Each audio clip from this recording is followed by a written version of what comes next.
नमस्कार दोस्तों, बहुत बहुत स्वागत है आप सभी का एक बार फिर से टीचर सॉल्यूशन के यूट्यूब चैनल पे। एक चीज़ मैं आप लोगों के साथ डिस्कस करना चाहता हूँ, ठीक है। आप लोगों को एक आरटीआई दिखाई जा रही होगी, ठीक है, जो कि केवीएस पीआरटी के लिए जो आपका रिजल्ट आना है बीएड वालों का, ठीक है, उसके लिए ये आरटीआई डाली गई थी, ठीक है। और आरटीआई में ये भी दिखाया गया है कि ये जवाब आया है भाई, और बीएड को केवीएस से बाहर कर दिया गया है जो रिजल्ट आने वाला है, ठीक है। लेकिन मैं आप लोगों को बता देना चाहता हूँ कि अगर अभी भी चीज़ें चेंज हो जाती हैं तो बीएड को केवीएस के पीआरटी का जो रिजल्ट है उसमें शामिल कर लिया जाएगा, ठीक है। देखो सीधी सी बात है, अगर मैं आरटीआई की बात करूँ, देखो सीधी सी बात यह है कि केवीएस की कोई औकात नहीं है, सीधी सी बात यही है, ठीक है। और आरटीआई की अगर मैं बात करूँ, आरटीआई जो डाली जाती है, ठीक है, तो वो जवाब तलब किससे होता है, वो जवाब जो मांगा जाता है वो केवीएस से मांगा गया, ठीक है। और जब केवीएस से ही मांगा गया आरटीआई के थ्रू जवाब, तो सीधी सी बात है केवीएस क्या लिख के देगा, केवीएस तो ये लिख के देगा ना कि मैंने जो अपने नोटिफिकेशन में कहा था, मैंने सुप्रीम कोर्ट के जो ऑर्डर रहेगा उसके अनुसार मैं भर्ती करवाऊंगा, ठीक है। सीधी सी बात यही है, ठीक है। और छत्तीसगढ़ में आप लोग क्या देख रहे हो, छत्तीसगढ़ में हमने देखा कि चीज़ें चेंज हुई हैं, ठीक है। रेट्रोस्पेक्टिव ना कहते हुए सुप्रीम कोर्ट ने अपने ही जजमेंट को, ठीक है, कहा है कि वो रेट्रोस्पेक्टिव नहीं है और उनको शामिल किया जाना चाहिए, ठीक है। लेकिन सीधी सी बात यही है कि केवीएस वालों का कोई मतलब स्टैंड नहीं है, सही बताऊं तो। लेकिन क्योंकि और आपको पता है कि एक तरफ याचिका भी डाल दी गई है केवीएस पीआरटी के रिजल्ट को लेकर, एक तरफ याचिका भी डाल दी गई है, और याचिका में यही है कि बीएड वालों को पीआरटी के अंदर शामिल किया जाए, ठीक है। और तो रिजल्ट को लेकर यही रहेगा।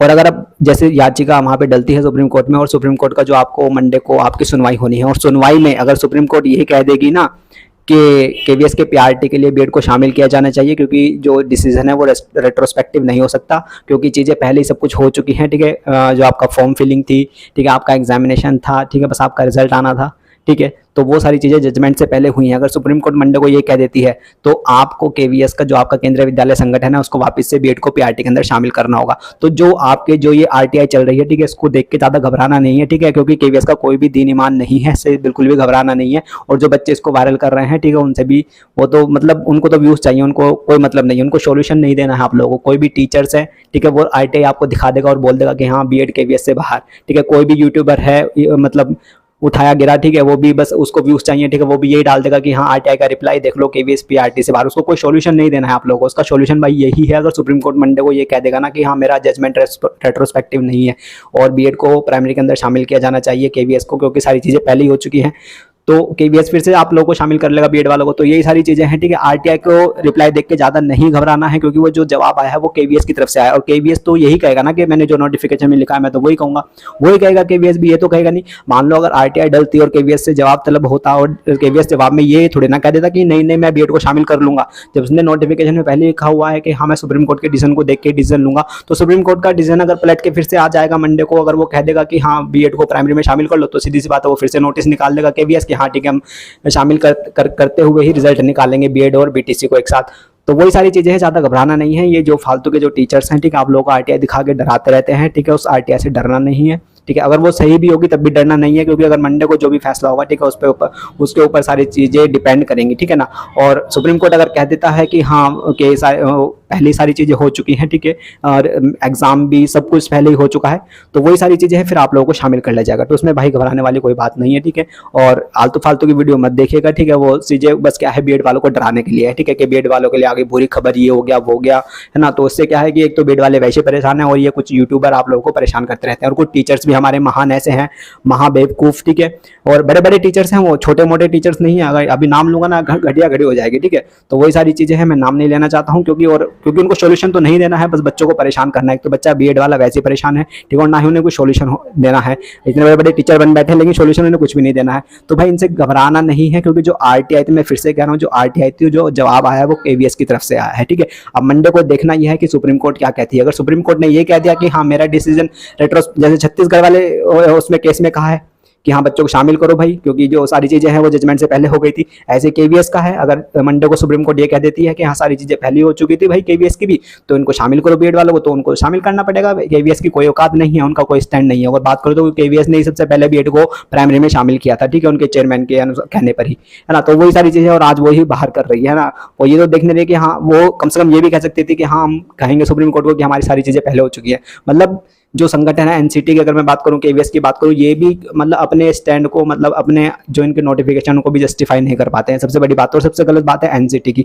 एनसीटी ने 2018 का नोटिफिकेशन निकाला खुद से, और वो खुद से सुप्रीम कोर्ट में अपने नोटिफिकेशन को जस्टिफाई नहीं कर पाई, तो इससे बड़ी गलती क्या ही होगी, है ना। ऊपर से बच्चों को मतलब बच्चों के साथ धोखा हुआ है जो कि एनसीटी ने करा है, सीधी सी बात है, उसमें बच्चों की कोई गलती नहीं है और 2018 से लेकर 23 वालों को बिल्कुल रिलीफ मिलना चाहिए, ठीक है, क्योंकि उनकी कोई गलती नहीं है, क्योंकि जो बच्चा एडमिशन लेगा भाई वो वैलिड गाइडलाइन के थ्रू ही एडमिशन लेगा, है ना। और उस टाइम पे वैलिड गाइडलाइन जो थी वो 2018 वाली थी, ठीक है। इस टाइम पे जो वैलिड गाइडलाइन है वो सुप्रीम कोर्ट का जो जजमेंट आया है 2023 का वो है, ठीक है। उसके अनुसार जो बच्चा एडमिशन लेगा, जिसको पीआरटी का टीचर बनना है वो बीटीसी में लेगा और जिसको टीजीटी का टीचर बनना है वो बीएड में लेगा, क्योंकि इस टाइम पे वैलिड वो ही है, ठीक है ना। अब बच्चा कोई इस टाइम पे 2023 में अगर कोई एडमिशन लेने जा रहा है और वो बीएड करता है, फिर वो आगे फ्यूचर में चिल्लाता है नहीं मुझे पीआरटी में शामिल करो शामिल करो शामिल करो, वो नहीं हो सकता, है ना। तो जो वैलिड गाइडलाइन होती है तो उसी के अनुसार एडमिशन लेता है। और आप देख भी रहे हो यूपी के अंदर अगर बीटीसी की मैं रजिस्ट्रेशन की बात कर लूँ तो 5 लाख पे ज्यादा पहुंच गए हैं, और ये बच्चे बीएड में एडमिशन लेने से तो रहे, तो इसका मतलब बीएड के कॉलेज की हालत अब वही होने वाली है जो पहले बीटीसी की होती थी यूपी के अंदर, है ना। तो वही सारी चीजें हैं भाई, अगर वैलिड गाइडलाइन बच्चे के पास होगी तो वो उसी के अनुसार ही एडमिशन लेता है।